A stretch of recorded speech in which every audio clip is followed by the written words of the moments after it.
Sheriff Paul Babu of Pinal County, Arizona. He's a Republican running for Congress. After the recent terror attacks, Sheriff, I know you've been telling citizens to arm themselves to protect their families. What's your question to the President? Well, first, deputies' slow response time has been mentioned a couple of times. I want to be clear that my deputies have a very fast emergency response. I'm sure that's true. Yes. Mr. President, you've said you've been thwarted by, frustrated by Congress. As a sheriff, I oftentimes get frustrated, but I don't make the laws. And I've sworn an oath to enforce the law, to uphold the Constitution, same oath you've taken. And the talk and why we're here is all these mass shootings.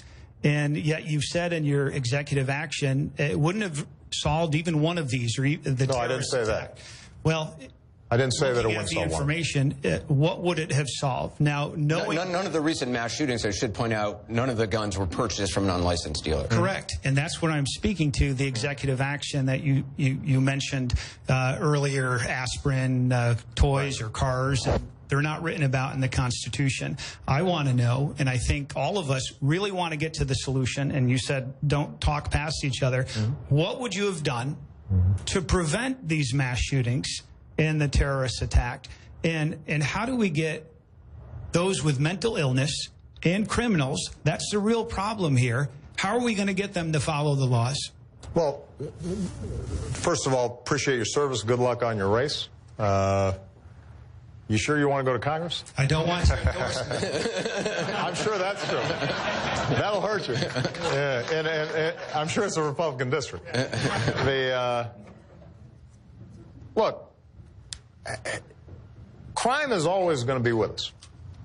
So I think it's really important for us not to suggest that if we can't solve every crime, we shouldn't try to solve any crimes.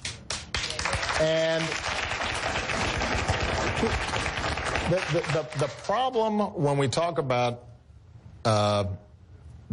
that guns don't kill people, people kill people, or it's primarily a mental health problem, or it's a criminal and evil problem, and that's what we have to get at. All of us are interested in fighting crime. I'm very proud of the fact that violent crime rates have continued to go down during the course of my presidency. I've got an attorney general and FBI that works very closely with local law enforcement in busting up crime rings all the time. That's a huge priority to us. And we're probably providing grants to your department to help go after criminals. The challenge we have is that in many instances, you don't know ahead of time who's going to be the criminal. It's not as if criminals walk around with a label saying, I'm a criminal. And by the way, the young man who killed those kids in Newtown, he didn't have a criminal record, and so we didn't know ahead of time necessarily that he was going to do something like that.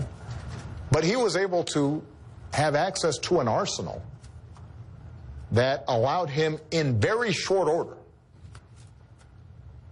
to kill an entire classroom of small children. And so the question then becomes, are there ways for us, since we can't identify that person all the time, are there ways for us to make it less lethal when something like that happens? And I mentioned this during my speech at the White House a couple of days ago. Right around the time of Newtown in China,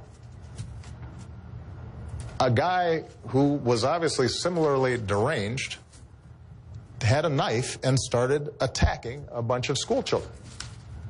About the same number were cut or stabbed by this guy.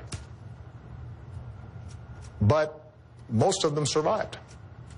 And the reason was because he wasn't yielding a semi-automatic. So the main point I think that I want to make here is that everybody here is in favor of going after criminals, locking them up, making sure that we're creating an environment where kids don't turn into criminals, and providing the support that they need. Those are all important things. Nobody's saying we need to be going soft on criminals. What we do have to make sure of is that we don't make it so easy for them to have access to deadly weapons. In neighborhoods like Chicago, but I keep on using Chicago, this is all across the country. You go into any neighborhood.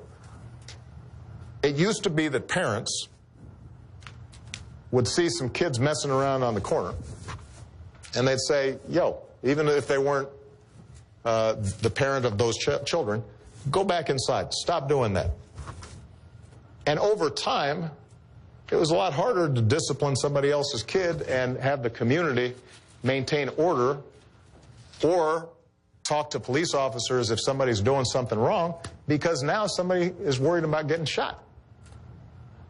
And if we can create an environment that's just a little bit safer in those communities, that will help. And if it doesn't infringe on your Second Amendment rights, and it doesn't infringe on your Second Amendment rights, and you're still able to get a firearm for your protection, why wouldn't we want to do that? We got to take a break.